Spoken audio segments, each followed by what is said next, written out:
guys. Welcome to my first video on my comic book page. The entire point of this page and this channel is to talk about weekly comic books that are coming out, what I collect, talking about them, reviewing them, kind of getting feedback from you guys as to what you guys like, giving referrals to you, you guys giving referrals to me, and kind of starting some sort of conversation through this channel about the comic book world. We have now just entered 2017, and 2016 was an unbelievable year of comic books. A lot of cool stuff that DC did, particularly a lot of awesome indie stuff. My collection is kind of like an amalgamation of a lot of indie and a lot of the big two. So putting them together, I think I have like a nice mix of both sides of the comic book world.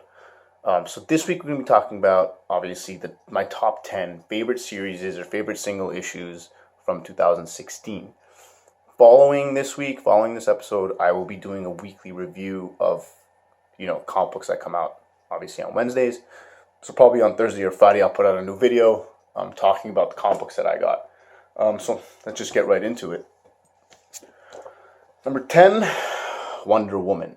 So obviously this falls into the Rebirth category from DC. Greg Rucka and Liam Sharp. Obviously, the art is fantastic in this book. It really is. If you guys have not read it, I would recommend you guys check this out. It's absolutely beautiful. The beauty of Wonder Woman in the whole Rebirth stuff is that, it's two different storylines within the same series. So this issue is, now, present day, and then issue 2 is year 1. So you're getting two different storylines within the same series, and it kind of alternates back and forth, and it kind of gives you a good character development of where Diana was in her inception in terms of her becoming Wonder Woman, and then who she is now. It's a very cool kind of back and forth dialogue of her character and how she's progressed over time, and we can see it on a week-to-week basis, and I absolutely love it. It's great. Pick it up. Obviously, the Rebirth stuff is awesome. All of it's great. So that's my number 10. Number 9, Kill or Be Killed by Ed Brubaker and Sean Phillips. This creative team is one of my absolute favorite creative teams that work together. Their stuff from Criminal and Fade Out and all of that is absolutely incredible. So this is, again, falls in the crime noir kind of category that they're pretty heavy in. Very classic Brubaker and Sean Phillips stuff. The writing's awesome. The art is wicked. There's nothing else really to say about this book. Number 8, Reborn. So Reborn is by Mark Miller and Greg Capullo, and it falls under the Miller World imprint from Mark Miller.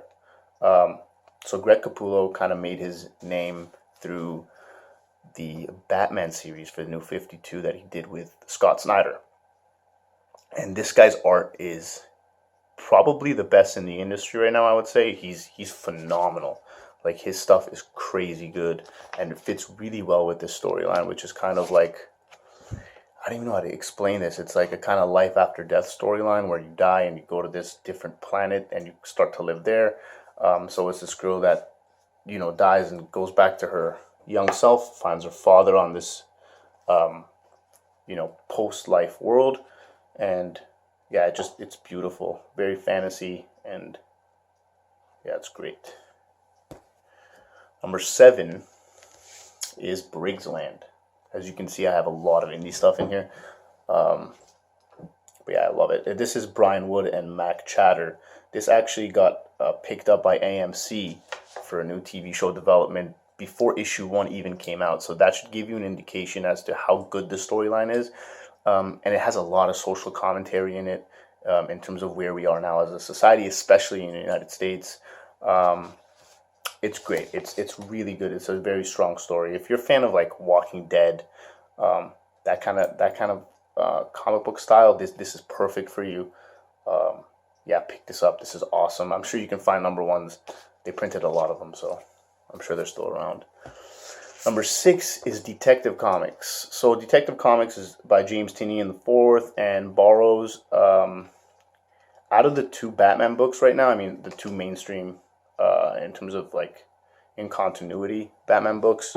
This is the best one, I would say, even though Tom King's writing the other one. This is awesome because Batman kind of puts together a team of Batwoman, Spoiler, Red Robin, and a couple other people, Clayface.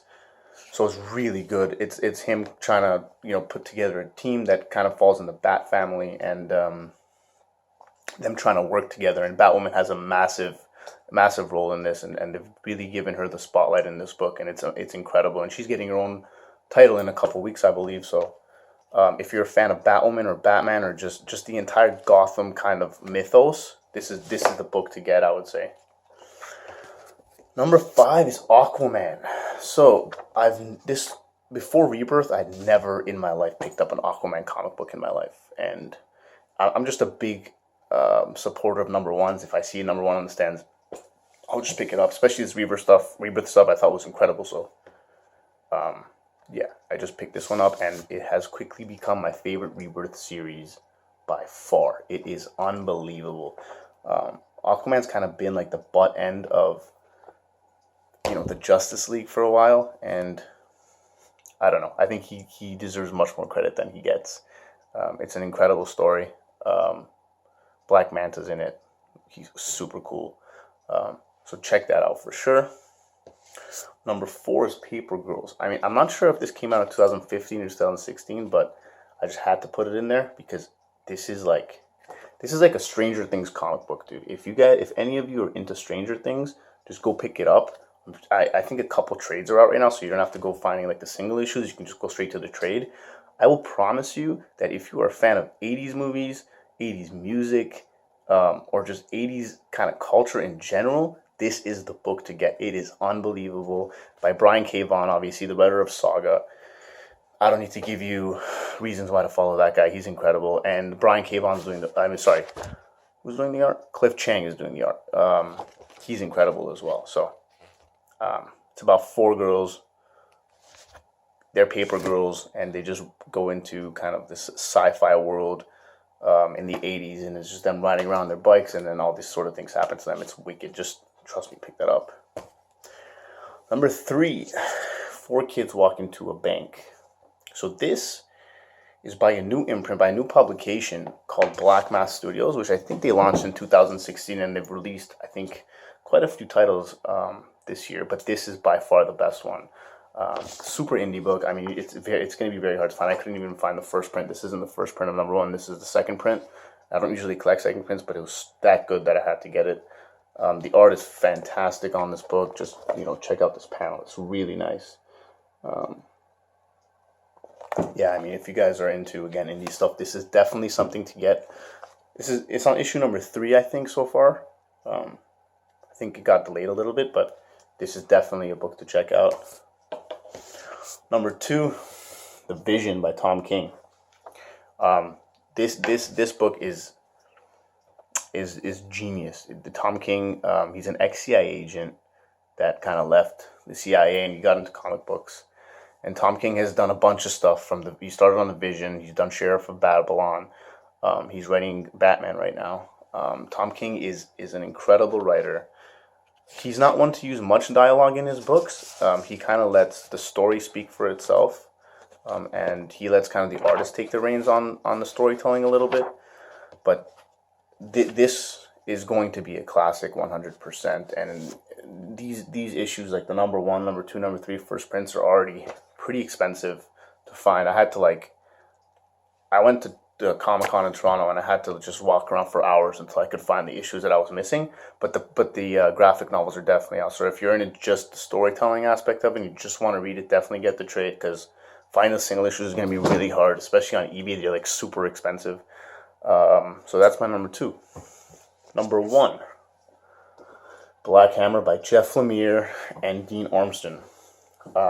Black Hammer reminds me of The Watchmen a lot, in the sense of it's taking characters and superheroes in the traditional sense and kind of breaking that mold down and kind of seeing the vulnerability of characters like this.